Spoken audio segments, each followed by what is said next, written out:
Le mercato accélère enfin depuis quelques jours et sincèrement, il y a des pistes où je m'y attendais et il y en a où je m'y attendais absolument pas. Ne faites pas attention à mes yeux parce que oui, je suis allergique au pollen et sincèrement, c'est compliqué depuis quelques jours. Salut à tous les frérots, j'espère que vous allez bien et que tout se passe pour le mieux de votre côté. On se retrouve aujourd'hui pour une nouvelle vidéo. Je vais vous relayer les informations qui sont sorties aujourd'hui. Mais avant que la vidéo commence, merci à tous ceux qui vont liker, commenter, partager et s'abonner. C'est grâce à vous que j'en suis là. Il y a plusieurs informations qui sont sorties aujourd'hui et sincèrement, il y en a, je m'y attendais. Mais d'autres où j'ai clairement été surpris.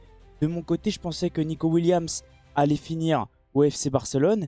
Et bah j'ai l'impression que pas du tout. Là, c'est Marca qui a publié une info, c'est concernant Nico Williams. J'ai fait exprès de vous mettre l'information juste en dessous. Et c'est ActuFoot qui les a relayés. Le Real Madrid envisage sérieusement de recruter Nico Williams. Le joueur de Bilbao dispose d'une clause libératoire de 58 millions. Florentino Pérez le veut avant la Coupe du Monde des clubs. Il est obsédé par l'idée d'être le premier club à remporter la compétition. Sincèrement, c'est compréhensible. Tout le monde a envie de remporter cette compétition. Et je pense que le Real a clairement compris au vu de leur saison catastrophique qui s'est déroulée. Comme tout le monde le sait, c'est Xabi Alonso qui va probablement prendre les rênes de ce Real Madrid-là. Et j'ai l'impression qu'il a envie de recruter que des joueurs espagnols. Oui, c'est très bien, mais c'est que des ailiers gauches encore une fois. Alors Rodrigo, oui, va probablement partir. Mais là, si on empile encore les ailiers gauches avec Nico Williams, Vinicius, Mbappé. Alors oui, c'est pas Carlo Ancelotti, je pense qu'il a un système et une tactique en tête. Il a envie de mettre quelque chose en place.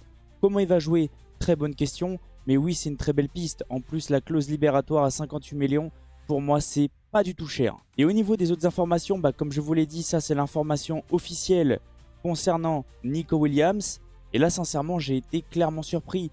Mais ça va un petit peu dans le même chemin. Parce que si Nico Williams ne venait pas à venir au Barça, pourquoi pas Luis Diaz? Après, je crois que c'est très cher. C'est aux alentours des 85 millions. J'ai cru voir une information passer. Mais là, bon, c'est pas le club catalan, mais c'est le joueur qui a envie de rejoindre le FC Barcelone. Sincèrement, pourquoi pas? En numéro 9, il est ultra fort. Et c'est littéralement le poste où le Barça a besoin de recruter. Par contre, ouais, 85 millions. Je suis pas sûr que le Barça puisse recruter un joueur aussi cher. Et là, c'est une information que Juan Martí a sortie. C'est Vibes Foot qui l'a relayé. Luis Diaz veut rejoindre le FC Barcelone cet été. Pourquoi pas? Après, à lui de s'arranger avec Liverpool, peut-être pour faire baisser le prix tout simplement. Parce que je vois pas le Barça mettre autant sur un joueur. Le Barça a plus de besoins défensivement selon moi. Alors oui, le Barça a besoin de recruter aussi offensivement. Mais surtout des ailiers. Et je pense pas que le Barça pourra mettre autant d'argent sur un seul joueur. Et la dernière info qui est sortie aujourd'hui, sincèrement, c'est un peu un joueur comme Désiré Doué. Je pense que le Paris Saint-Germain va attirer énormément de prodiges français au vu de la saison qu'on est en train de faire. Alors bien sûr, j'ai pas envie de le dire, on n'est pas la meilleure équipe d'Europe. Mais on le sent, c'est plus du tout le même Paris Saint-Germain. Luis Enrique fait clairement progresser les jeunes et on l'a vu. Désiré Doué est maintenant sélectionné par Didier Deschamps, pareil pour Barcola. Et je pense que Akliouche l'a clairement vu. Et je pense qu'il a envie d'essayer aussi de venir au Paris Saint-Germain. Et là, c'est une information de l'équipe qui est sortie. C'est ActuFoot qui les a relayés. Maïnes Akliouche se verrait bien jouer au Paris Saint-Germain.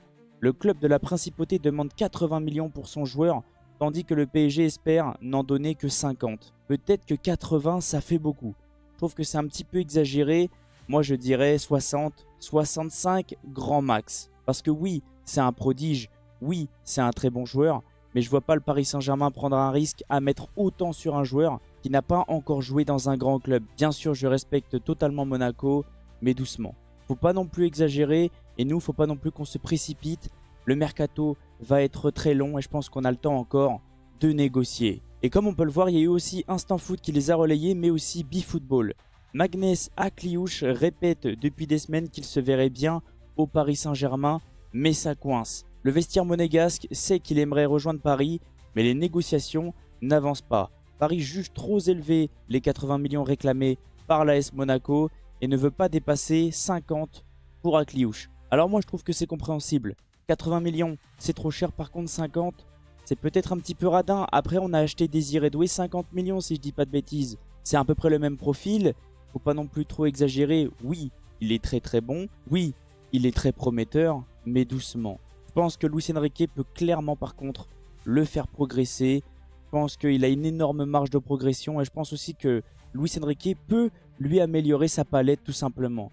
On l'a vu, Luis Enrique aime bien positionner ses joueurs un peu partout.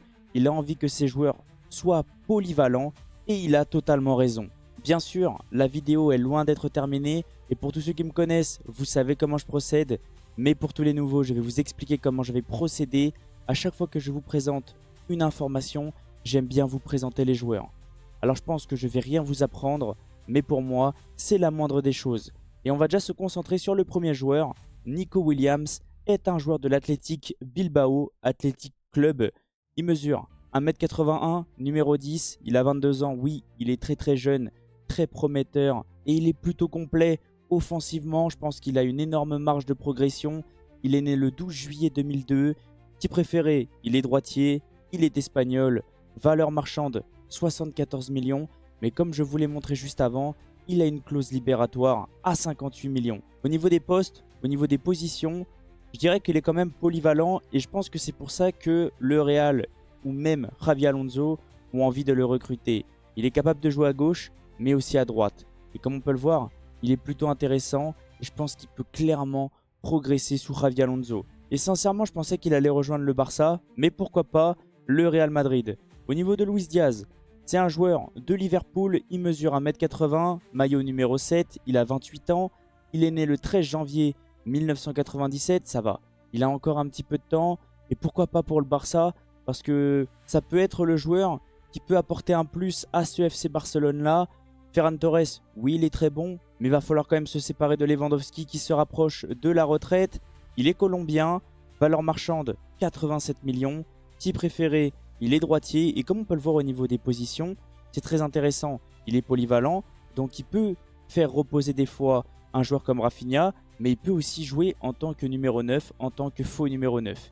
Et offensivement, c'est très fort. On peut le voir au niveau des buts, 93%, c'est très intéressant. Et au niveau de Akliouche, sincèrement, c'est un très bon joueur. Moi qui suis beaucoup la Ligue 1 depuis le début de la saison, c'est un joueur qui est ultra prometteur.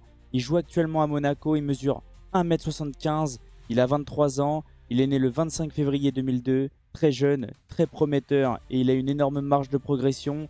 Numéro 11, petit préféré, il est gaucher, il est français, valeur marchande 42 millions, c'est pour ça que je dis pourquoi pas 60, 65, mais il ne faut pas non plus trop exagérer.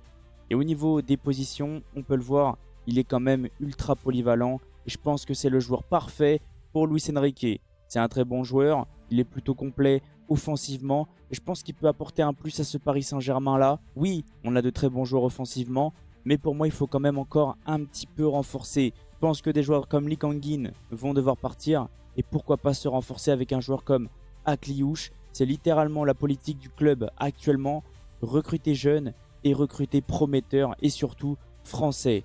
En tout cas, n'hésitez pas à me dire qu'est-ce que vous ressentez concernant les informations et concernant la vidéo. Je viendrai vous répondre avec grand plaisir dans les commentaires. Merci à tous ceux qui sont restés du début jusqu'à la fin. Merci à tous ceux qui vont liker, commenter, partager et s'abonner. C'est grâce à vous que j'en suis là. Et on se retrouve très vite ce week-end pour pouvoir parler de la première finale du Paris Saint-Germain, la finale de la Coupe de France face au Stade de Reims. Passez une excellente journée ou une excellente soirée en fonction de quand vous allez regarder la vidéo. Et on se retrouve très vite. Ciao les potes!